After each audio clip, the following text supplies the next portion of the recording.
Yu-Gi-Oh! What is up, YouTube? This is Jeremy from Team Bio, and today, guys, I finally have that 6 Samurai deck profile that you have all been asking and waiting for. Honestly, I have been very impatiently waiting to do this deck profile. I've wanted to do this as soon as General got released, like announced. So with the release of General today, I am able to give you guys the absolute best 6 Samurai deck profile, in my opinion, possible. So if you guys do not already, I would highly recommend following my community tab. I post on there every now and then, trying to be interactive with you guys. What kind of deck profiles you would like to see, what kind of top 10 videos, live duels, just asking you guys what kind of content you would like to see, basically. Because obviously you guys are my audience, I want to cater to your wants and needs. I know you all want to see 6 Samurai stuff right now, which is what this video and the next 2 to 3 probably videos are going to be. So with that in mind, we'll just hop into the deck profile pretty much.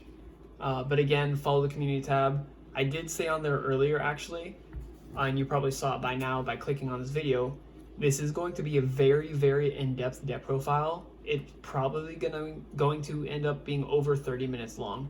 I'm just going to very exquisitely go over all the cards I play, why I play them, how many, or why I play how many, why I do play these ones and not these ones, just everything. I'm going to be very exquisite within this deck profile. So starting off with the main deck, 2 Secret 6 Samurai Kizaru. Throughout more testing, I was originally playing one of this, but I found 2 was very beneficial to play just because of the searchability effect. Resolving it multiple times obviously is absurd. This and Kageki is actually the 2 card combo for an outstanding board. But if you can't get to, for some reason you get blocked on it somehow, summoning another Kizaru off of your, what's her name, Azul, is just absolutely nuts. Just multiple searches off of this card's not once per turn ability is absolutely absurd. And the fact that it's a level 4 is very beneficial. 2 Legendary 6 Samurai Kizon. If you're questioning why, or 3 of them, I'm sorry, I don't know why I said 2. 3 Legendary 6 Samurai Kizon. If you're questioning why you play 3, you should not play this deck, honestly. This is just the best extender in the deck. If you control a 6 Samurai with a different name, you can just throw him on the field pretty much.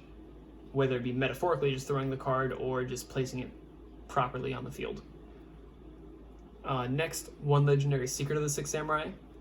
So I've seen lists play 2 and even up to 3 of this card. I think that is absolutely incorrect. In my opinion, the best way to play this deck is as if you were playing an FTK. In an FTK, you will not want to play cards that are hard once per turns. You don't want to play more of them. Brilliant Fusion being the only exception within Gymnite FTK is the only one I can think of.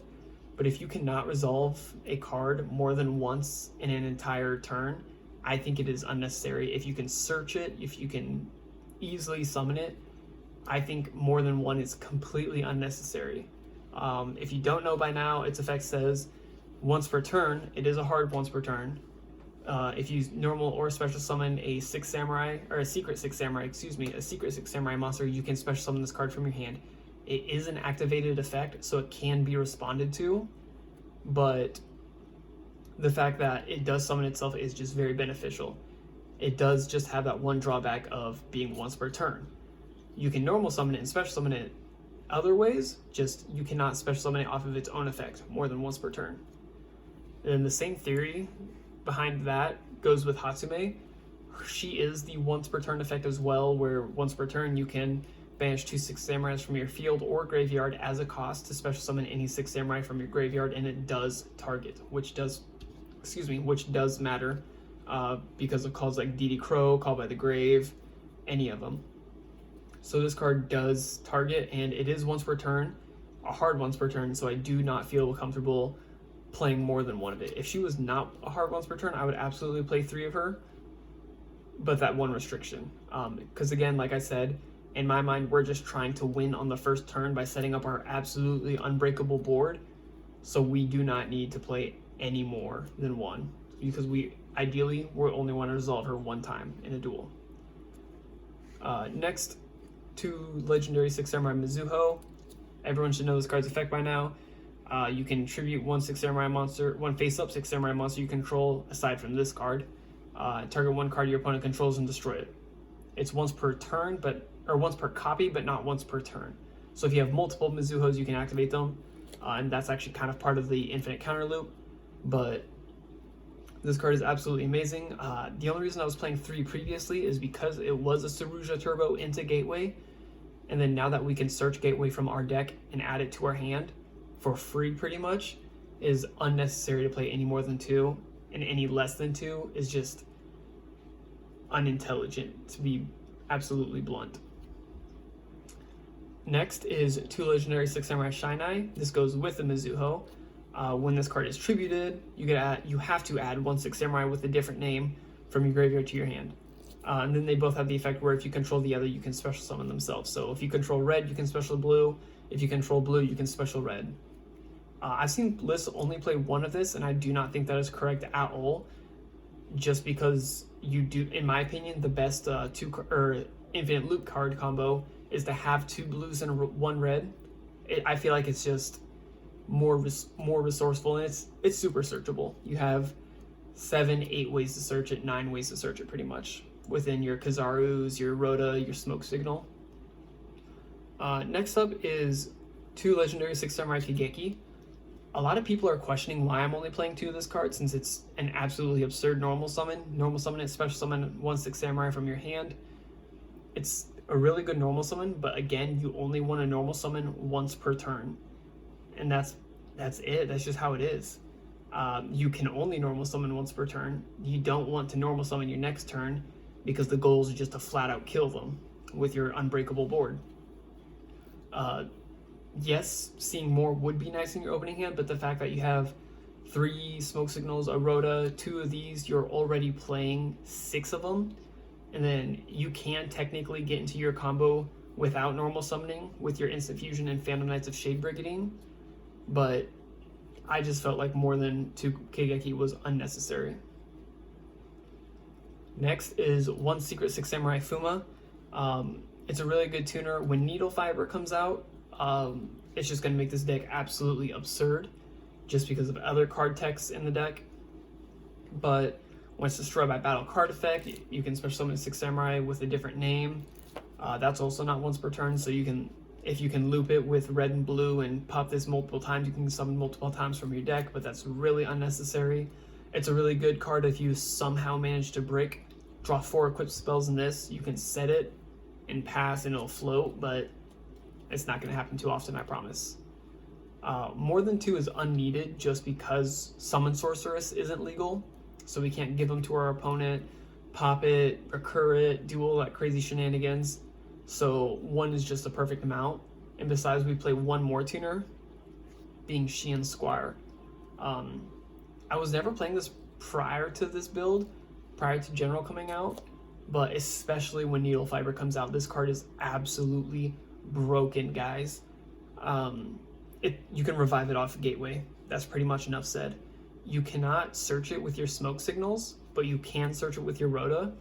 The main point you play this is because you want to summon it off your Sheehan's Dojo, and that's pretty much it. It's a level 1 Earth Tuner. Notoria Beast is absolutely broken. Next up, for the spells, 1 Reinforcements of the Army. This does not need explanation. 3 Sheehan Smoke Signal. This also does not need explanation.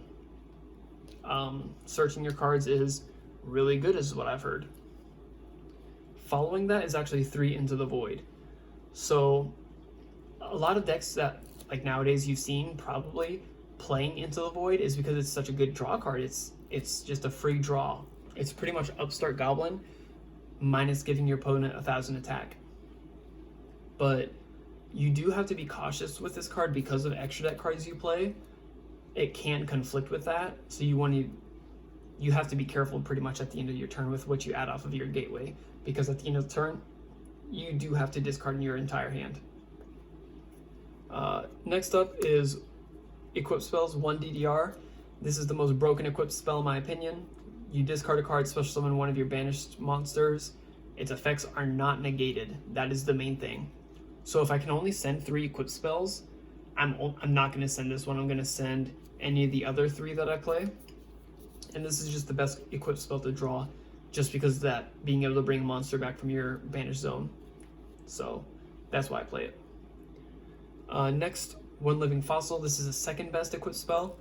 It's just a monster reborn pretty much, and then the card gets banished when it leaves the field. Usually you'll overlay with it for like an Abyss Dweller or another card in our extra deck, but it's not always that great. Sometimes it just banishes it when it leaves the field. Next, One Devised Sword, Phoenix Blade. Every warrior deck that plays Isolde plays this just because it just adds itself back to the hand. It's Saruja food pretty much, so that's pretty much it. And the worst one is Overdone Burial, just because it is a level reliant card.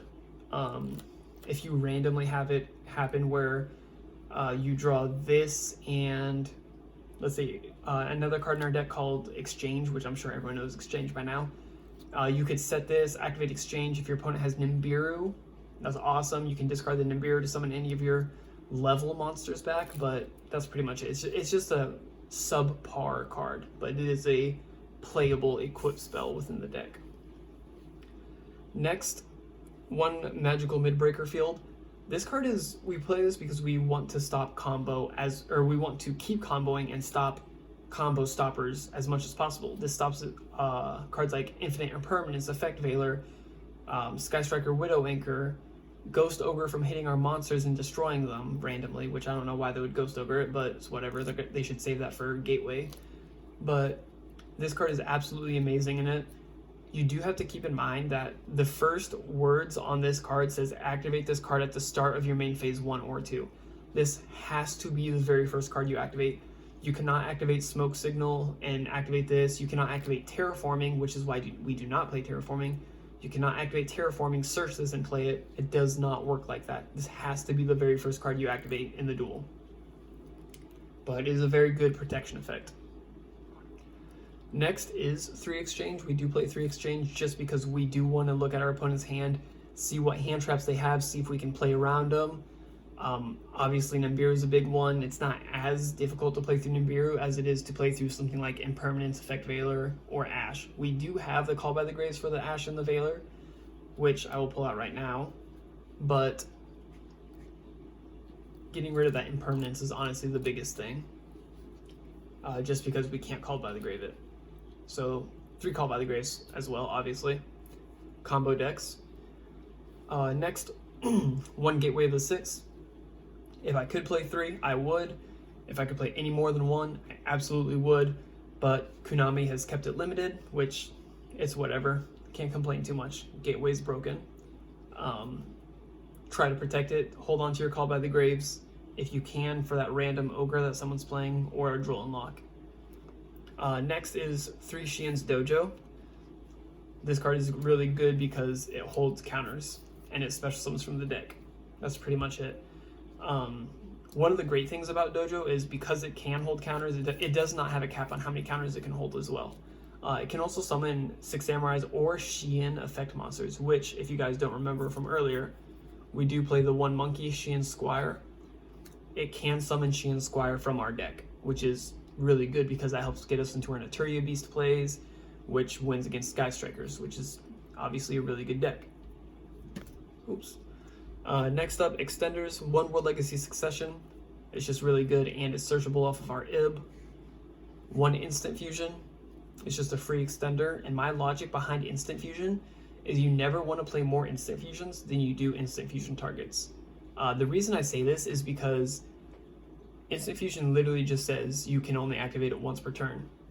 So why would you play more of a card that you can't activate than needed? That's why I only play the 1 Hatsume, the 1 Legendary Shadow. It's just unfair. That's terrible wording. It's just ineffective, I guess. Drawing multiple of these is awful. You can't activate them both. Drawing 1 of this and then another 6 Samurais, that's awesome because that's half your combo, and then you just need another extender. That's full combo. And the same logic goes with the 1 Phantom Knights of Shade Brigandine. You can only activate 1 of each of these cards per turn, pretty much. And like I said, you pretty much want to activate them once per duel because you're not trying to give your opponent a turn 2. You want your opponent to look at your end board and say, yeah, that cannot beat that.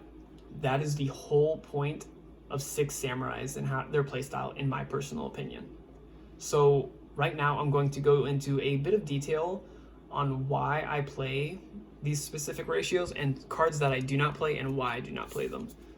So let me square this up real quick and we'll go into detail. So some of the cards you might have noticed right away that were not placed in my deck would be something like Grandmaster of the Six Samurai.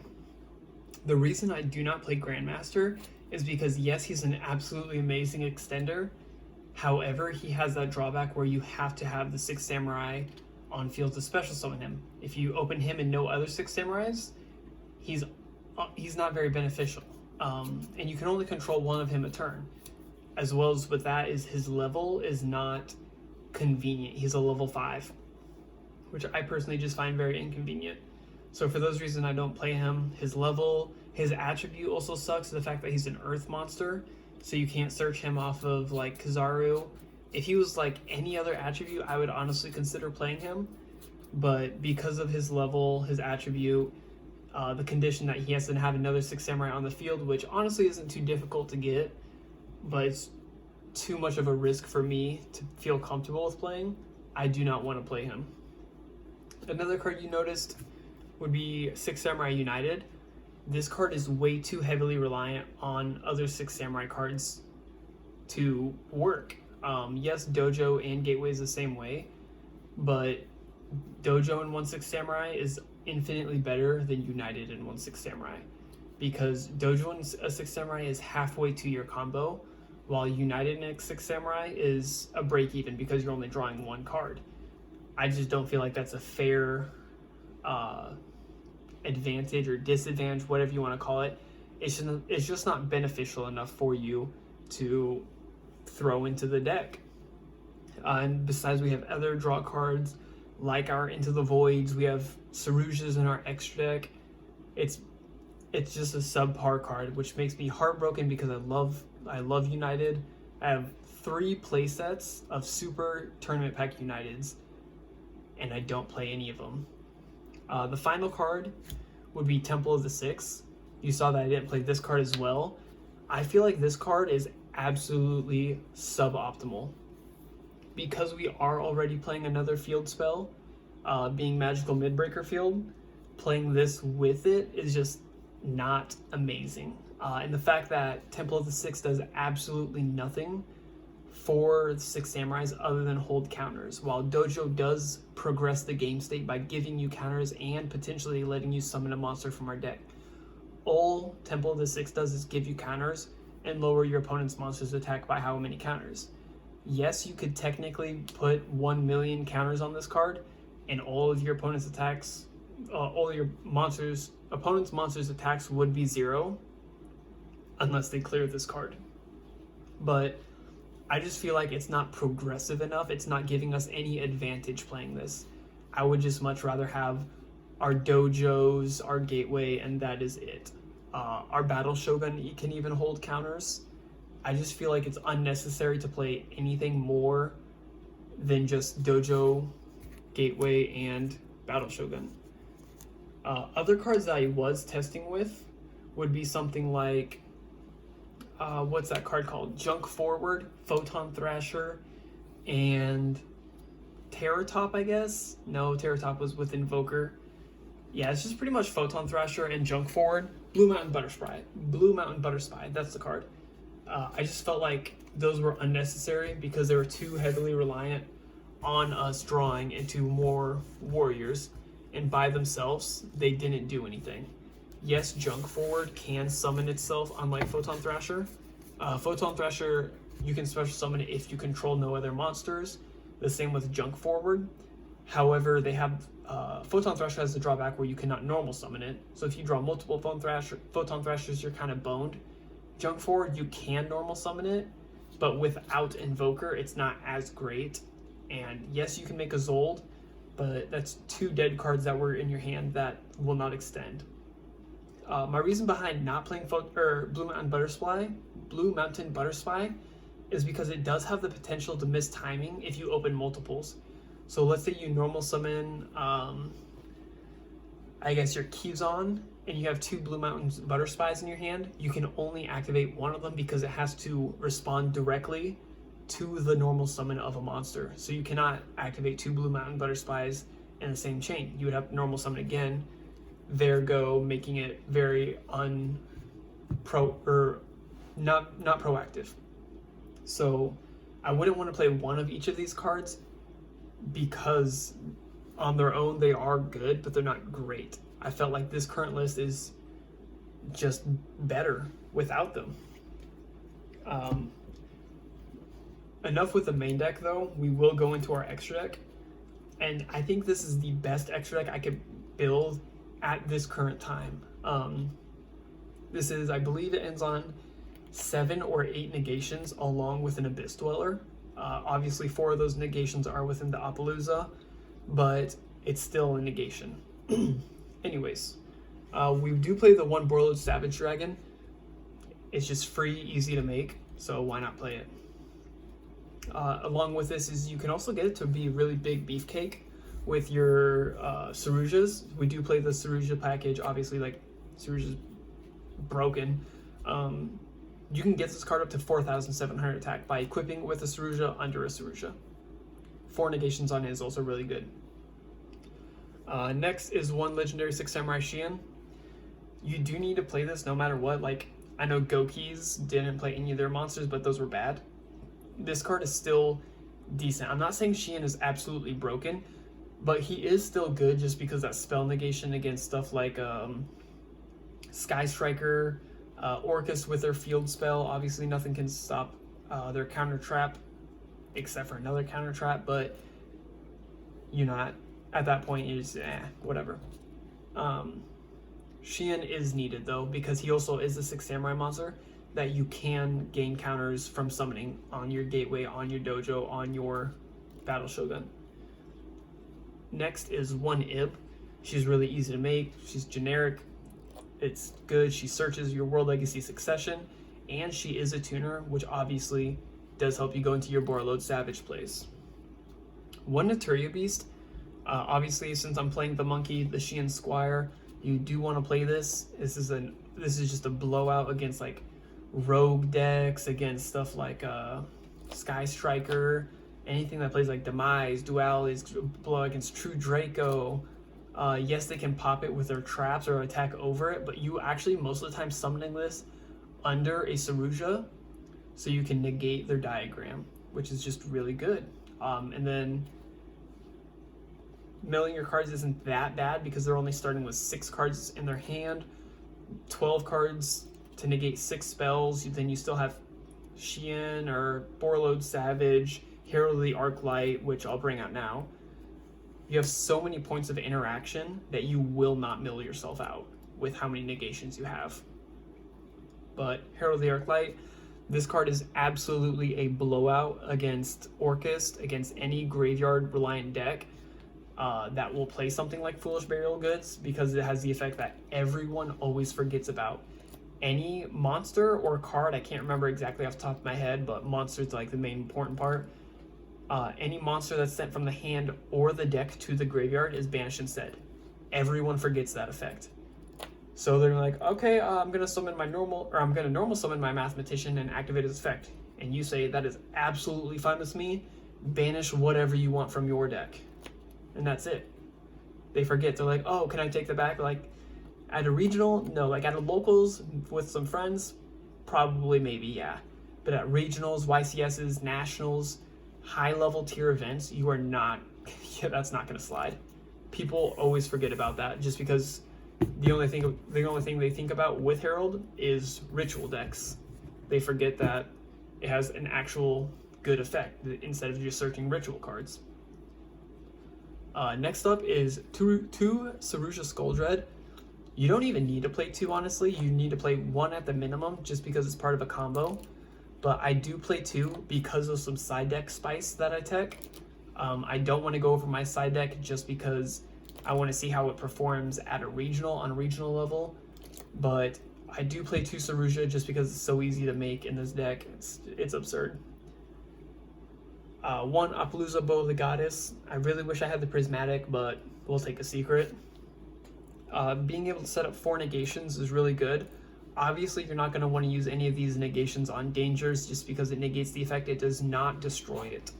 So it just negates the activation, which sucks, but the only thing it sucks against is dangers. Like, if they activate a danger in hand, you're not going to negate that. But if you're lucky enough to snipe that danger, like if they activate Nessie, you discard that Nessie, they're going to activate that Nessie in grave, obviously. That's when it's an acceptable time to activate Appaloosa if you don't have Herald. I guess even if you do have Herald, the discarded card will get banished, but none of the dangers say with this card is discarded to the graveyard. It just says when it's discarded. So it will get banished. However, you can still negate it with Appaloosa, and it will still activate. Next, one is old. You don't need to play more than 2. She's just really good. She's absolutely broken, honestly. I think this card should have been banned so long ago back in Go Key format. When you summon her, if you can resolve her effect, you're usually thinning your deck between anywhere from 4 to, or I guess 5 to like 8 cards if you can resolve her. So she's absolutely absurd. After her is 2 Battle Shogun of the 6 Samurai.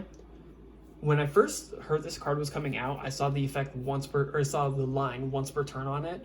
So you can't resolve its effect multiple times in one turn, which is 100% understandable, honestly, because I'd be just broken being able to search Gateway, Dojo, United. You'd play 3 of this if it was not once per turn, but that's okay. The main reason you play 2 is because it has 6 Samurai in its name. So if you guys don't know by now, it's just a link to 2 warrior monsters, including a 6 Samurai monster, is its materials, and its effect says when it's link summoned, you can discard 1 card as a cost, add any card in your deck that can hold Bushido counters. That includes if you're randomly playing them, like Shien's Advisor, I believe, holds Bushido counters. I could be wrong. It might not even be Shien's Advisor. It's another Shien card that's the main deck monster. But obviously you can add your Gateway, your Dojo. If you decide to play them, you're United. If you decide to play your Temple of the 6, but 9 out of 10 times, if you don't open Gateway, you're adding Gateway.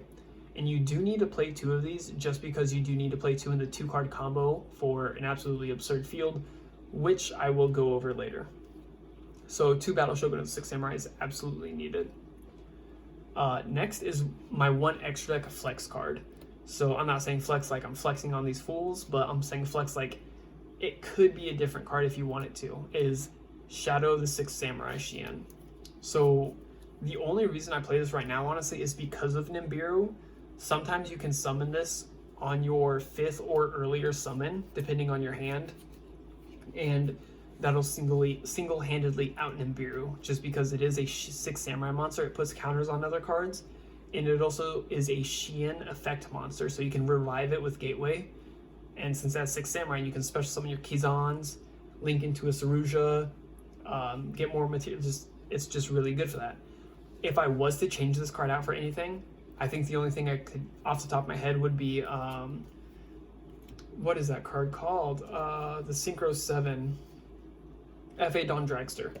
That would definitely be one of my considerations. There's also another card I was considering, Heroic Champion Kusanagi. Some of you guys might not know what it is, but it's just a rank 4 Earth monster that requires 3 level 4 Earth type warrior, or 3 level 4 warrior type monsters for it. It's a rank 4 Earth warrior, and it says once per turn when a player, or during either player's turn, when a trap card is activated, you can detach 1 material from this card, negate the activation, and you destroy it. And then it'll gain 500 attack, which the attack boost is nice, but it's not needed because it's already a 2,500 attack monster.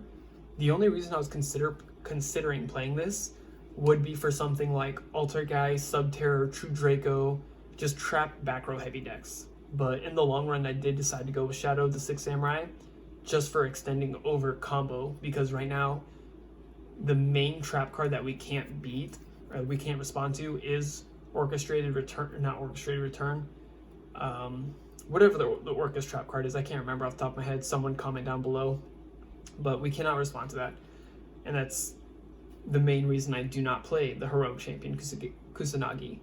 F.A. Dawn Dragster is really good because it is just generic trap and spell negation, and it's a synchro monster, level 7, which is easy to summon because you can just bring out your red, your blue, gateway activated, remove 6 counters, bring back your Shi and Squire. There's a Synchro 7 right there.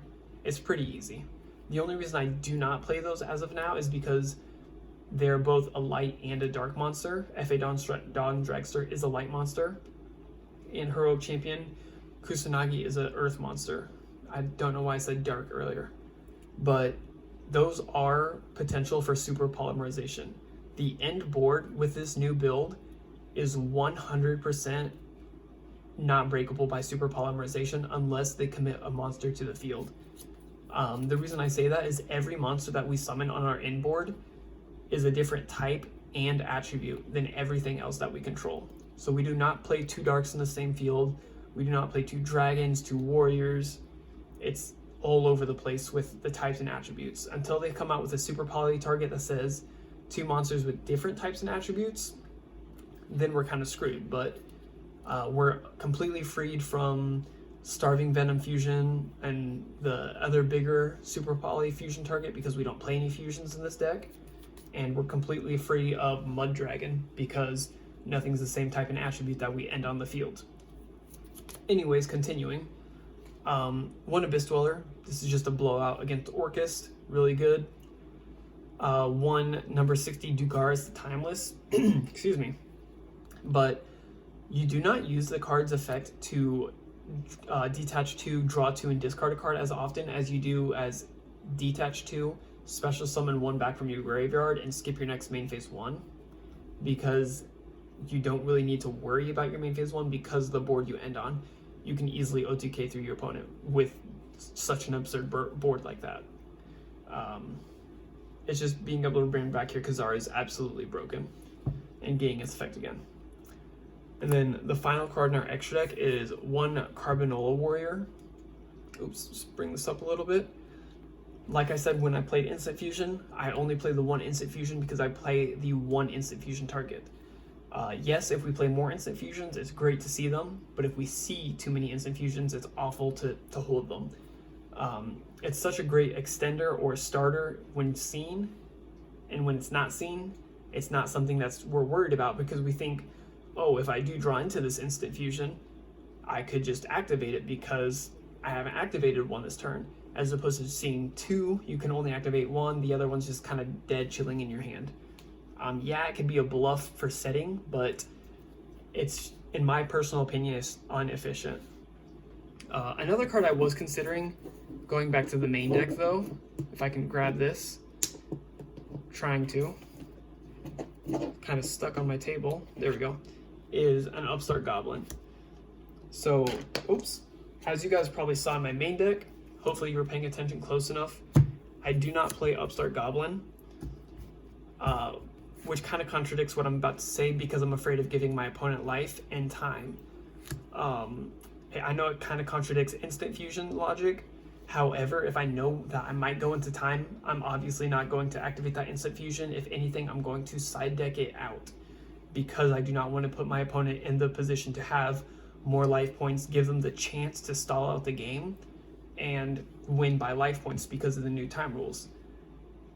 Yes, drawing cards would be absolutely amazing, but I'm just too worried about giving my opponent too many life points, having them stall, and time call with us at a lower life. That's actually going to be it. Move that out of the way. That's actually going to be it for this 6 Samurai deck profile, guys. Please let me know what you thought down below.